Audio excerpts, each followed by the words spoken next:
Hello everyone, we are the Care research group and our article proposal is Virtual Sorority and the Search for Empathy in Breast Cancer in TikTok.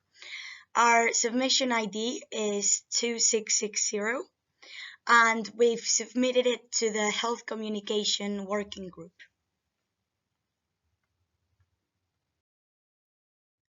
The authors for this article are María Ganzaba Learreta, Coldovica Meso Ayerdi, Jesús Ángel Pérez da Silva, Terese Mendiguren Galdospin, and Urco Peña Alonso.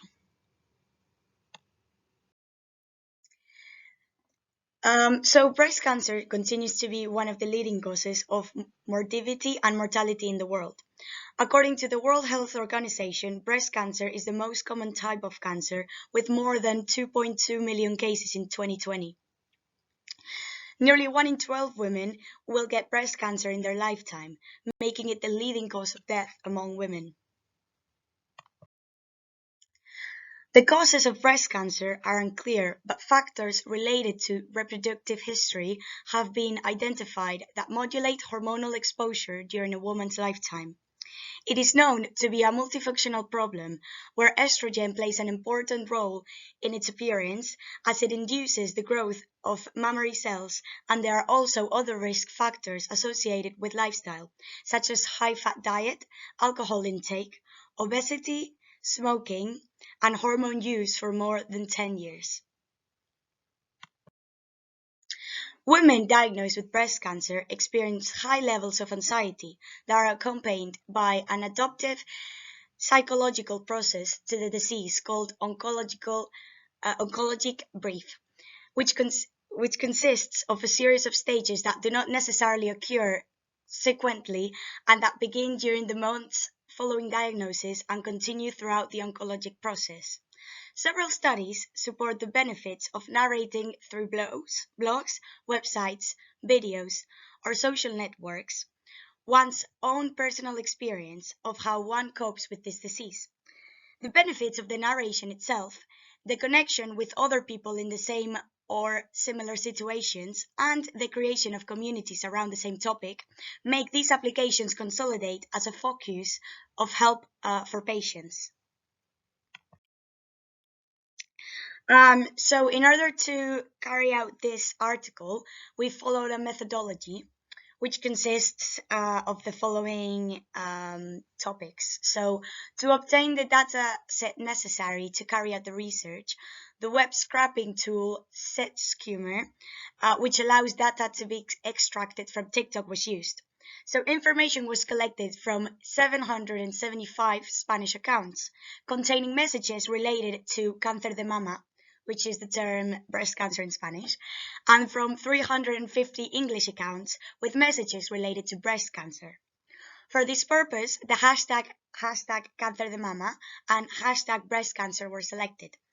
In both cases, the same criterion was followed, selecting the top 50 accounts by number of followers that had at least 5 videos related to this disease. The criterion was used to ensure a representative and adequate sample for the study.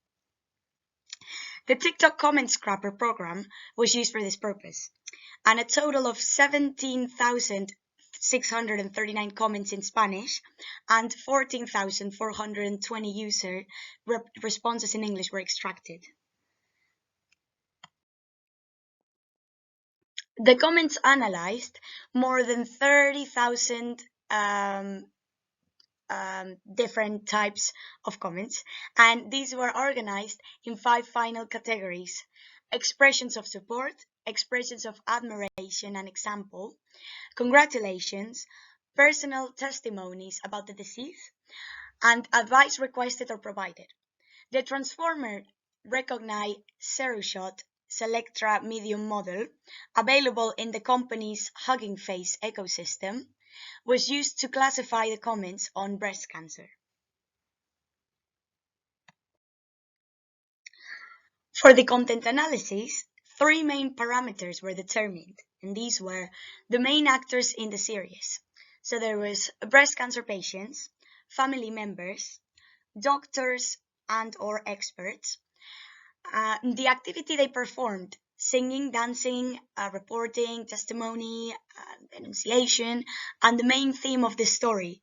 So 1, general information about breast cancer; 2, prevention of breast cancer; 3, diagnosis of breast cancer, so early stage cancer, stage 3 and 4 breast cancer, metastatic cancer, triple negative breast cancer; and 4, treatment of breast cancer, so the radiotherapy, chemotherapy, immunotherapy, palliative, mastectomy, and so on. So the results and content analysis of the analyzed videos showed that 55% of the videos found with the hashtag Cáncer de Mama are related to breast cancer treatment. These are women with stage 3 and 4 or metastatic cancer receiving chemotherapy, radiotherapy, or immunotherapy treatments. 30% of the videos with the same hashtag refer to the diagnosis that the women themselves tell to the camera. In general, the aim in this demystify somewhat the status of women with stage 4 metastatic cancer that are already incurable. The remaining 10% of the videos deal with the prevention of this type of cancer, and the remaining 5% provide general information about the disease overall. With regards to the hashtag breast cancer, some figures differ from the previous ones. So those 60% of the videos refer to the diagnosis of breast cancer and its consequences, and 20% refer to the treatment that the affected women have undergone or are receiving. 10% of the videos provide general information on this disease, diet, exercise care, and so on. And the final remaining 10% refer to the prevention of the disease.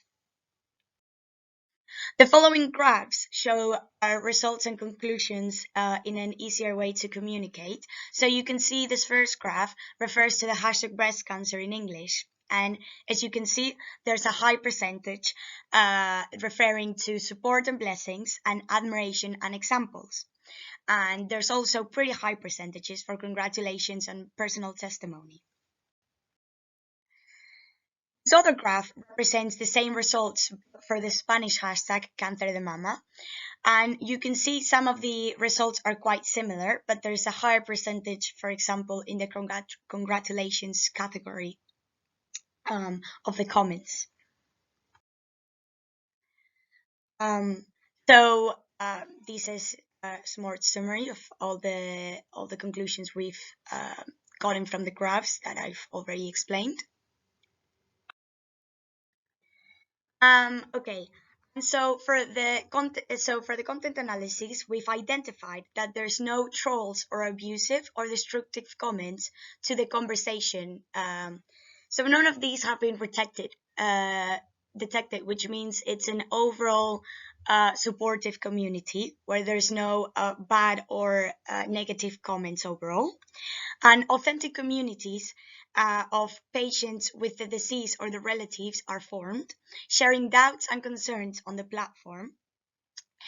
And we've also identified that 95% are women who participate in the conversation, so it's mostly women overall, and there's no bad or negative comments on this area or on this platform when it comes to this specific hashtag and this specific topic. Some other results or conclusions that we've identified talk about the bidirectionality, which is 70%, establishing an authentic dialogue. We've also identified that many day-to-day problems are solved, that it is not possible to ask oncologists and doctors because of time or forgetfulness. So the women have an easier way to communicate and resolve doubts in between them, and it's a very helpful throughout community that can help people answer very urgent questions quite rapidly without necessarily having to go to these sort of doctors. We've also seen that there's a sisterhood which is the main characteristic of some of these communities, where all the participants help each other with advice on diet, exercise, clothing, wigs and accessories needed after treatment.